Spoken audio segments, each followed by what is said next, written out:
استاد نے لیکچر کا آغاز کرتے ہوئے ایک گلاس اٹھایا جس میں بہت تھوڑی مقدار میں پانی موجود تھا۔ استاد نے گلاس کو ہاتھ میں اٹھا کر بلند کر دیا تاکہ تمام طالب علم اسے دیکھ لیں۔ پھر اس نے طالب علموں سے سوال کیا کہ تمہارے خیال میں اس گلاس کا وزن کیا ہوگا؟ 50 گرام، 100 گرام یا 125 گرام؟ ہر ایک نے اپنے اپنے اندازوں سے جواب دیا۔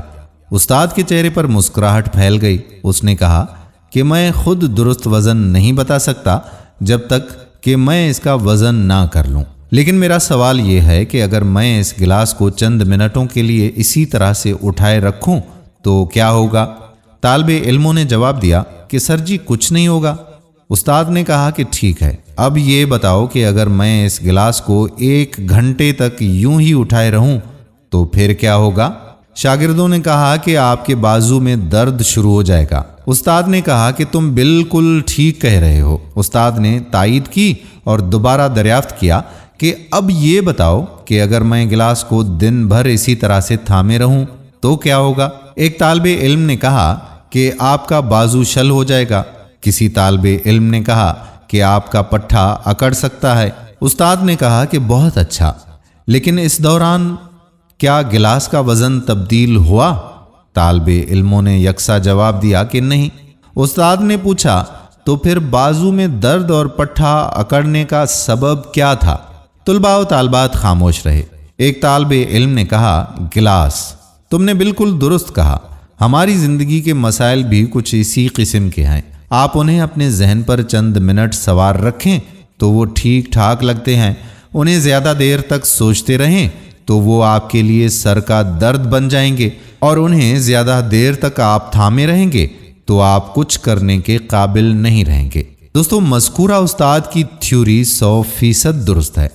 آج ہم نے روزمرہ زندگی کے بہت سے چھوٹے، غیر اہم اور معمولی نوعیت کے معاملات کو اس قدر اہمیت دے رکھی ہے کہ ان کا بوجھ ہمہ وقت اپنے ذہن پر اٹھائے لیے پھرتے ہیں۔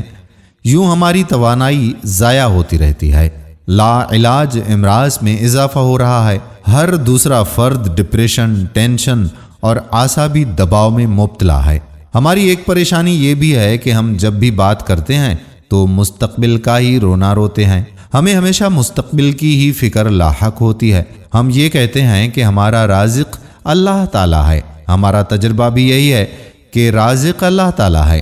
ماں کے پیٹ سے لے کر 18-20 سال کی عمر تک اللہ تعالیٰ نے آپ کو اس طرح رزق عطا کیا ہے کہ آپ نے کوئی محنت مزدوری نہیں کی، اور جب 20 سال کی عمر سے آپ آگے نکل جاتے ہیں، تھوڑا سا پڑھ لکھ جاتے ہیں، بازو میں تھوڑی بہت جان آ جاتی ہے، تو پھر ہر فرد کل کی فکر میں دبلا ہونے لگتا ہے۔ اگر خوش رہنا ہے، اگر جنت کی زمین میں واپس پلٹنا ہے، اگر دنیا کی پریشانیوں سے آزاد ہونا ہے تو تم عمر میں کتنے ہی بڑے کیوں نہ ہو جاؤ، تمہاری کیفیت اللہ تعالیٰ کے سامنے 7-8 سال کے بچے سے زیادہ نہیں ہونی چاہیے۔ جبکہ صورتحال یہ ہے کہ بڑے ہو کر تو آپ یہ سوچنے لگتے ہیں کہ میں کماؤں گا نہیں تو کھاؤں گا کہاں سے۔ یہ پریشانی آپ نے اپنے اوپر از خود مسلط کر لی ہے۔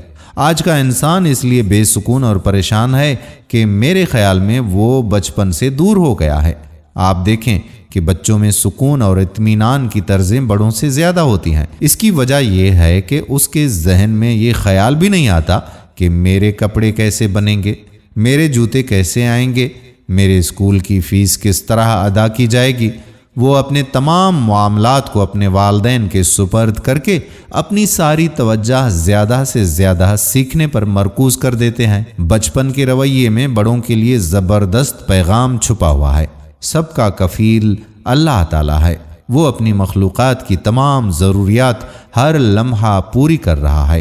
لیکن جب انسان اس قابل ہو جاتا ہے کہ وہ روزی کی تلاش کر سکے تو اکثر اس کا اس بات پر سے یقین ٹوٹ جاتا ہے کہ اللہ تعالیٰ اس کی کفالت کر رہا ہے۔ نتیجے میں وہ بے سکون ہو جاتا ہے۔ اگر ہمارا یقین اسی طرح سے اللہ تعالیٰ پر قائم ہو جائے جس طرح بچپن میں اپنے والدین پر یقین رکھتے تھے تو ہمارے اندر سکون داخل ہو جائے گا۔ اللہ تعالیٰ ہمیں سیدھے راستے پر چلنے کی توفیق عطا فرمائے۔ آمین ثم آمین یا رب العالمین۔ دوستو، ویڈیو پسند آئی ہو تو اپنے دوستوں کے ساتھ اسے شیئر ضرور کیجیے گا۔ آنے والی ویڈیو تک آپ کا اپنا میزبان قادر بخش کلہوڑو آپ سے اجازت چاہتا ہے۔ اپنی دعاؤں میں یاد رکھیے گا۔ اللہ حافظ۔